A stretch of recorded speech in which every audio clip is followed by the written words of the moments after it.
everyone, this is Bobby. Welcome to my show, A New Era. We've been talking about Reformation, transformation. What does it look like practically? And how do you launch into the Reformation of your family, your region? Well, let's just again say that Jesus is at the center of Reformation. Jesus is your Reformation, and no Reformation happens without Jesus. No Jesus, no Reformation. Whether you're believing God for great things for your family, your business, your region, Jesus has to be at the center and the focus of all Reformation. That being said, there are some tangible things that you ought to know in terms of how to bring Reformation. God's given you a mind and He's given you a heart for your region. In one of the last sessions, we talked about how to love your region. Go back and look at that session if you have not seen it yet. To the degree that you love, you will have authority. And so how do we fall in love with our region? Not just with the people of our region, the actual region, so that Romans can be fulfilled, that all creation will respond to you because it recognizes you as a son or a daughter of the Most High God. That's how favor happens. And I talk about that in that video. So go look at that. Love equals authority. So I want to go a step further now and talk about tangible transformation. Now, some of the things that you can do to bring transformation to your family, to your region, you have to have a great ground game, and that's the tangible side, and you have to have a good air game. That's the prayer and proclamation side. So let's start with Abraham, Isaac, and Jacob. Understanding that God is a God of legacy is going to be so super important for you. What He's doing in your region or wants to do in your region, He's been wanting to do for some time. And if He's had it His way, which we know He does, He has released certain deposits of that reformation in your region a while back. Maybe people have been praying, prophesying. Maybe you know them, maybe you don't know them. Maybe they were in your region 50 years ago, 100 years ago, 200 years ago, and God is fulfilling in you what He began in them. So see yourself as a part of a bigger picture, a part of the cloud of witnesses, a part of something that's bigger than yourself. And that's what Reformation does, is it says, wow, I'm not just wanting to bring something myself because I'm frustrated or I see that change needs to happen. This is way bigger than me just getting juiced up myself about something. I see that I'm, for such a time as this, called to the kingdom, but I'm one in a line of a God legacy plan that has been unfolding. And so Abraham, Isaac, and Jacob. Abraham was given a promise by the Lord. He had a constraint, and that is that he was supposed to father something, and his wife was supposed to mother something, but she was barren. Now, if you've ever thought about this, God gives that promise regardless of his ability to walk that out. He actually chased Abraham down to give Abraham something he didn't know he wanted and to teach him how to be a father. And so, because God is a covenant-keeping God, He appears to Isaac. And He says, I had a promise with your father, and I'm going to continue fulfilling that in you. But if you understand, Isaac's got the same constraint, and that is that Rebekah and all the supernatural things that happened to connect them together, she too did not have her womb opened. She too, the constraint was barrenness. And it's like, oh really, Sarah had that? And then now Rebekah has that. And then you go all the way down to Jacob and the supernatural encounter that he had with Rachel and how they fell in love instantly and knew it was God's destiny for them to be together, and all of the things that went into getting them together. Rachel is barren. Same issue. You've got this generational promise that's supposed to come down. It's legacy. It's God appearing to these men and saying, I'm going to do something for Abraham's sake in you. In other words, someone's gone before you in your region. I've given them a promise and I'm fulfilling it in you. But in order to birth something, it has to be supernatural. And God let it happen. God allowed it to happen because none of them were going to birth anything in their own strength. None of those ladies. They were all amazing. It was said of all three of them that they were extremely beautiful. Well, that wasn't going to get it done.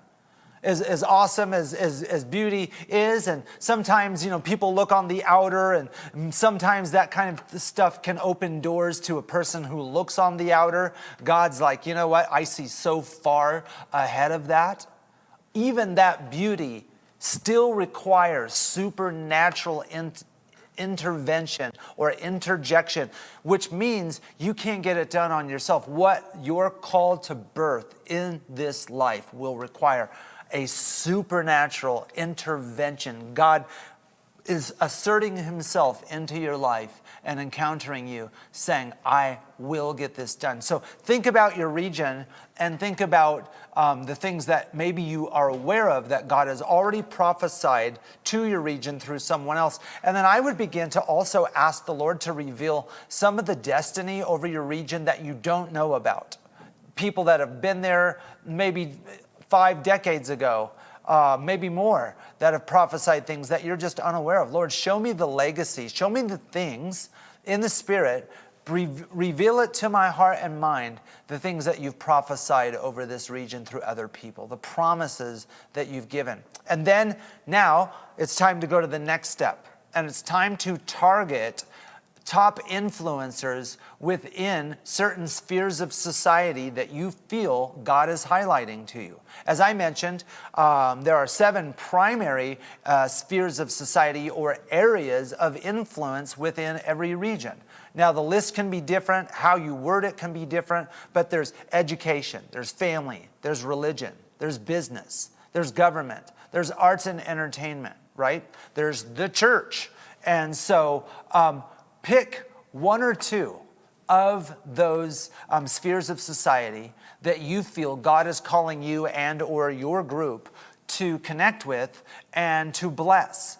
And don't come in guns blazing. Believe me, I know what I'm talking about here. I've seen people come in going, hey, I just wanted to point out that our education system needs to be reformed in our region, and we're the church or we're this group, and we want to come in and fix it. And until or unless you have walked through a process of credibility like Joseph and Daniel, they will not respond favorably to you being an armchair quarterback just to point out the problem. So, and don't do that. Come in as a servant and go, I'm part of a group that is interested in transforming society and doing tangible initiatives that bring about change and reform to our region. We love our region. So this season, this year, our group is highlighting education, you might say, and go meet with the superintendent of education in your region or a principal of a school or whatever. And you say, we're highlighting education, and we just wanted to sit down with you and see if there are any initiatives that you're planning that we can get behind, whether it's labor, finances, any services, all of those things. Is there anything that we can do? And what you're doing is you're putting yourself in a servant role. You're not telling them what they need to do and how you want to see it reformed. And a bunch of us are ready to go if you'll just turn us loose on this. No, you're not saying that at all. You're going, hey, a bunch of us are ready to go. What are the initiatives that you have planned? And give me a couple options to see if I can get behind one of them. Some of them you may not agree with. They might not be ethically where your group is and you don't want to get behind. But maybe a portion of it you can get behind. But maybe you'll need to hear 3 options so that you can pick one that your group can get behind. For education, for us, it was that the students needed a safe place to go within the school. They wanted to create what was called a sensory room because children down to 8 years old were having major trouble with depression, anxiety, and even suicide at that young of age. And so they wanted to create these sensory rooms. So I said, okay, so what you need is plans, a contractor, and and then contractors for all of the different services that we're putting in: wood, flooring, electrical, framing, all of that, paint. And then also you're going to need someone who can come in and design the room for you that you can work with. And so for us, we rolled up our sleeves, and that's what we did. For government, we met with the sheriff, had the same question, had the same conversation, and he said, you know what, I need respirators for all of my deputies. I've got 60 deputies that are going into toxic environments, and we don't have top-of-the-line respirators with the cartridges that are interchangeable and all of that.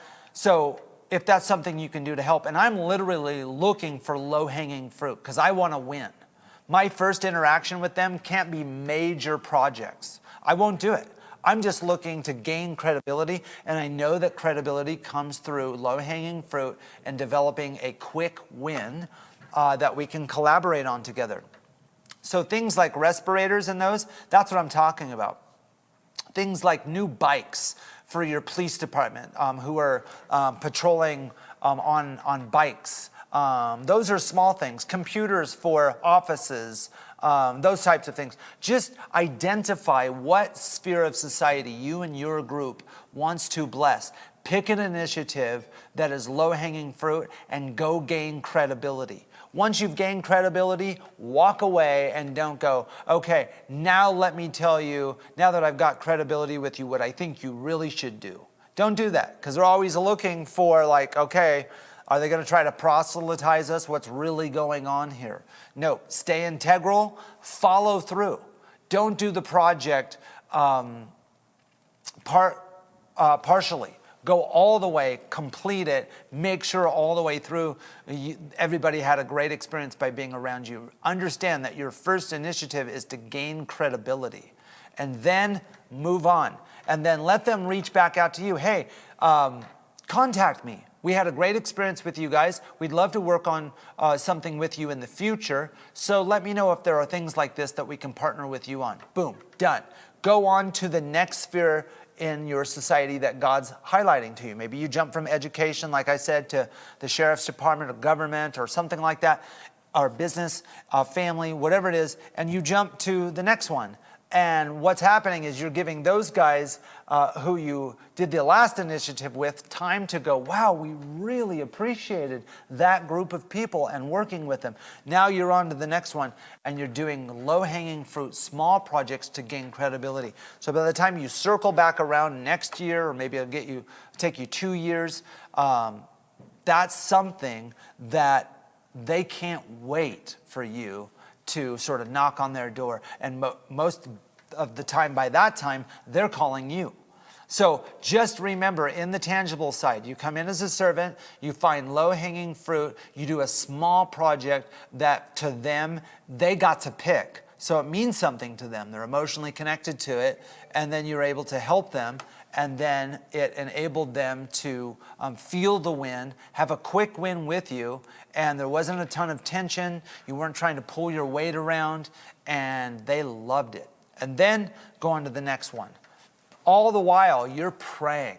Every project that you do, you are praying, because the project is the ground game, but the prayer and prophecy is the air game. So the group of people has to meet off-site as well to be able to pray for the project, the people of the project, the transformation, how what you're doing brings transformation to the city and God thoughts. So make sure you've got a good air game and a good ground game. Now, back to Abraham, Isaac, and Jacob. Legacy. God's gone before you. He has a dream for your city. He has a destiny for your city. Every region has a destiny, has a prophetic word. And so we tap into that. We look into, like Psalm 139 says, that there is a book that all the days that you should live were written in. Well, if there was a book about you that had all of the days that you should live, not just the number of days, that's not what it says. It actually has the things that you are called to accomplish. It's your book of life or destiny. Wouldn't you want to know what that book says? What's in that book? Well, the same thing for regions. There are destinies for regions. When Jesus cried over Jerusalem, it was because they had missed their day of visitation, and he wept over Jerusalem as a region, not just the people of that region. And so tap into the Lord. Ask the Holy Spirit what the destiny of the region is, and then begin to serve it systematically. Follow through. Ask those people that you work with, how did we do? And then get their feedback, and then follow up with them and see if there's things. Now, over time, there's credibility in our region, and then we begin to take that into global scenarios. Like, for instance, Haiti has a problem with the lights going out. And so I remember when that was first told to me, and I thought, man, I know inventors who could invent some sort of power grid and really begin to bring power to Haiti, and we could target a Christian school or a church or something like that that highlights, everybody else's power is going out, but for some reason this Christian school or this Bible college or this church has no issues. And all of a sudden the government goes, how is it that you don't have any issues? Oh, well, we'd love to work with you to bring a power grid to you. What do you guys need? And next thing you know, you're gaining credibility. And they're like, you would do that for us? We're like, well, yeah, if you're experiencing the same power issues that everybody else is in Haiti, maybe there's a way we can help.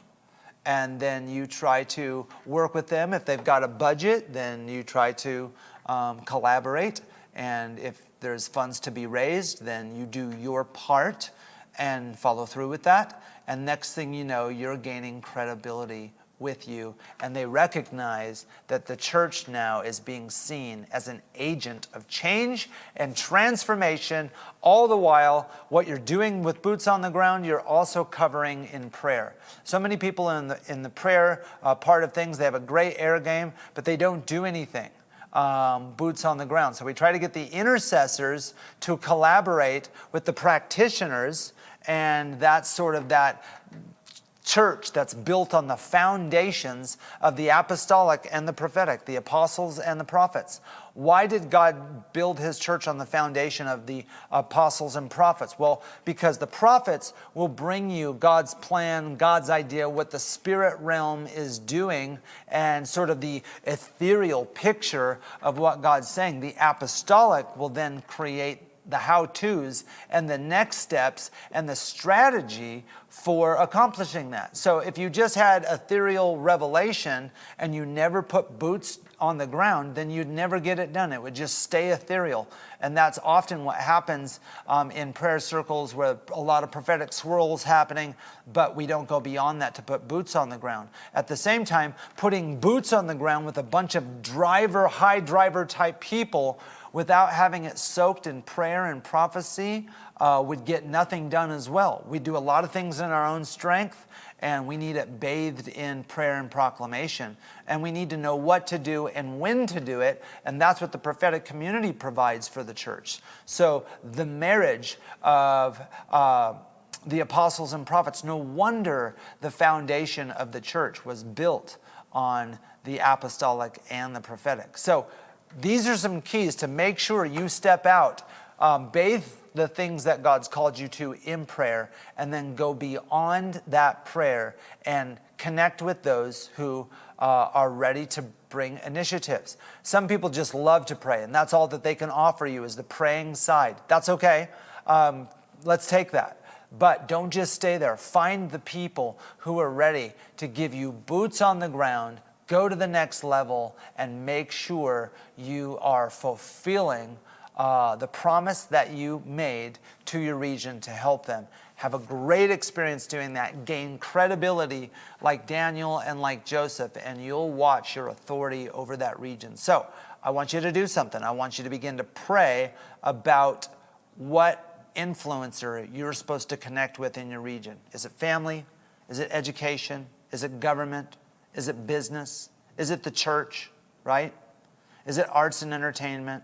You know, what area of society are you supposed to connect with And how can you serve them, ask them the right questions, and come under an initiative that they're already doing and create some low-hanging fruit and something that will last and something that will help build credibility. Go do it. I want to hear from you. Bobby@eaglemountain.global. Let me know your testimonies. Blessings to you as you continue to build for this new era.